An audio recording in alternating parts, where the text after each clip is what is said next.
पिछले लगभग 3 महीने से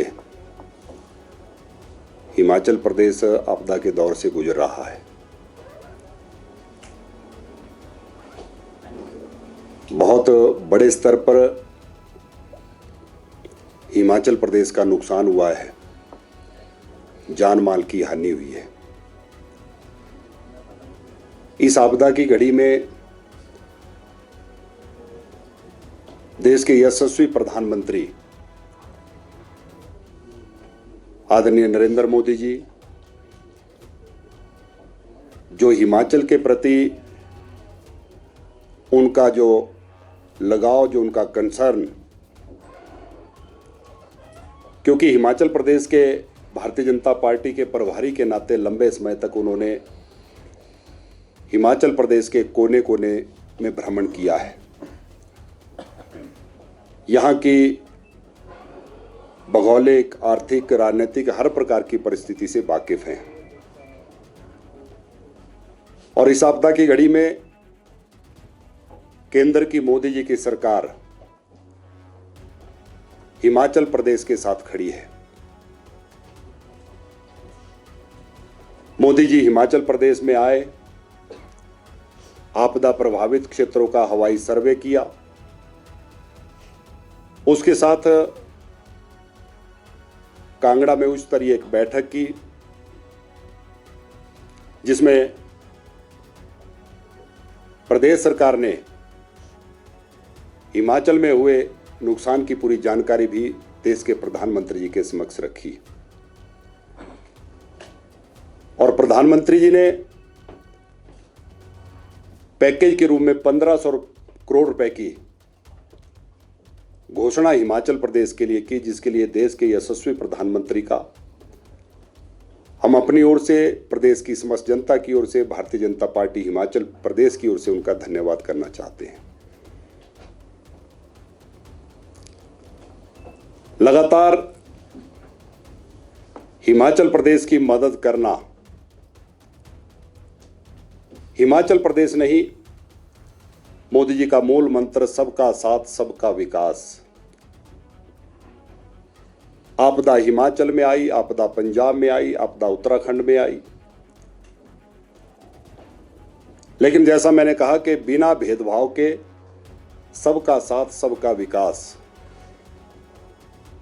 पंजाब में आप पार्टी की सरकार, लेकिन वहां पर आपदा आई, 1600 करोड़ रुपए का पैकेज पंजाब के लिए दिया।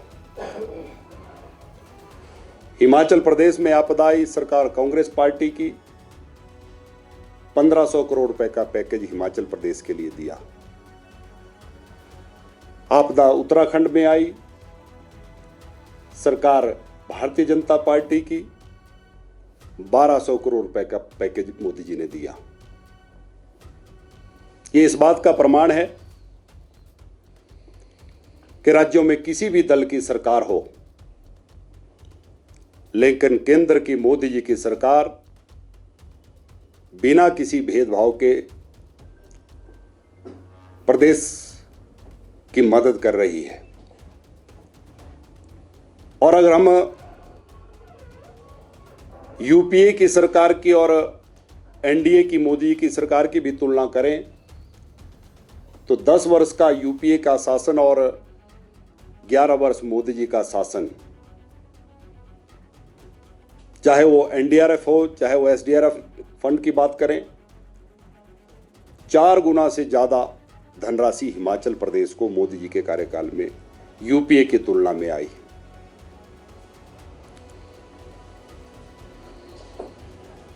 चाहे एनएचएआई की बात करें, बीआरओ की बात करें, केंद्र सरकार की जितनी ऑर्गेनाइजेशंस हैं, हिमाचल में आपदा से निपटने के लिए लगातार प्रयास किया जा रहा है। हिमाचल प्रदेश में कांग्रेस की सरकार, कांग्रेस का पार्टी का संगठन, वो आज कहीं नजर नहीं आ रहा है। इस आपदा की घड़ी में प्रदेश की सरकार अपने दायित्वों से बचते हुए सारी सारा दोषारोपण केंद्र पर करने का काम कर रही है। केंद्र से मोदी जी का दौरा हुआ, मोदी जी ने 1500 करोड़ रुपए की घोषणा की, पैकेज की। उसका प्रदेश की सरकार को जहां धन्यवाद करना चाहिए था, कांग्रेस पार्टी को धन्यवाद करना चाहिए था, वहीं इनके नेता गली मोहल्ले में घूमकर उसकी भी आलोचना कर रहे हैं, अपने दायित्वों से बच रहे हैं। जहां भाजपा शासित प्रांतों ने आर्थिक रूप से भी हमारी हिमाचल की मदद की, वहीं राहत सामग्री के रूप में भी मदद कर रहे हैं। वहीं कांग्रेस शासित प्रांतों से हिमाचल को कितनी मदद आई, आज ये भी एक प्रश्न है। चाहे 2 प्रांतों में, 3 प्रांतों में इनकी सरकारें हों, और भारतीय जनता पार्टी हिमाचल प्रदेश में भी पूरा संगठन इस आपदा की घड़ी में जनता के साथ खड़ा है, वहीं कांग्रेस का संगठन कहीं पर नजर नहीं आ रहा है। पिछले 3 दिनों से नेता प्रतिपक्ष जयराम ठाकुर जी और पार्टी के प्रदेश अध्यक्ष डॉक्टर बिंदल जी चंबा, जहां पर अभी तक सड़कें बहाल नहीं हुई है, उस क्षेत्र में भी पैदल चलकर जनता के बीच में जाकर जहां उनका दुख दर्द बांट रहे हैं, वहीं उनकी मदद, राहत सामग्री भी उनको बांट रहे हैं।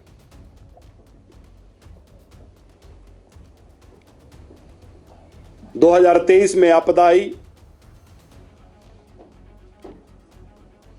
उसमें वर्तमान की हिमाचल सरकार ने जो घोषणा की, 4500 करोड़ रुपए के पैकेज की उसमें घोषणा की। लोगों को कहा कि 1.5 लाख रुपया आवास बनाने के लिए प्रधानमंत्री आवास योजना में, मुख्यमंत्री आवास योजना में आता था, लेकिन हम 7 लाख रुपए देने की घोषणा करते हैं। हिमाचल प्रदेश का आंकड़ा मंगवा सकते हैं कि प्रदेश के कितने लोगों को 7 लाख रुपए मिला। विधानसभा में प्रश्न करते हैं तो जवाब आता है कि सूचना एकत्र की जा रही है। संवेदनहीन सरकार, मेरा आरोप है कि संवेदनहीन सरकार जो है वो हिमाचल प्रदेश में सत्ता में है। 2 सितंबर को विधानसभा का सत्र समाप्त हुआ। मैं शिमला से सुंदरनगर अपने घर जा रहा था। रास्ते में सूचना मिली कि बहुत बड़ा लैंडस्लाइड, बड़ी दुर्घटना सुंदरनगर में हो गई। दुर्घटना के आधे घंटे के अंदर अंदर मैं उस घटनास्थल पर पहुंचा। सारी रात वहां पर राहत और बचाव कार्य में कार्यकर्ताओं के साथ हम वहां पर मदद करते रहे। एनडीआरएफ की बटालियन वहां पर आ गई।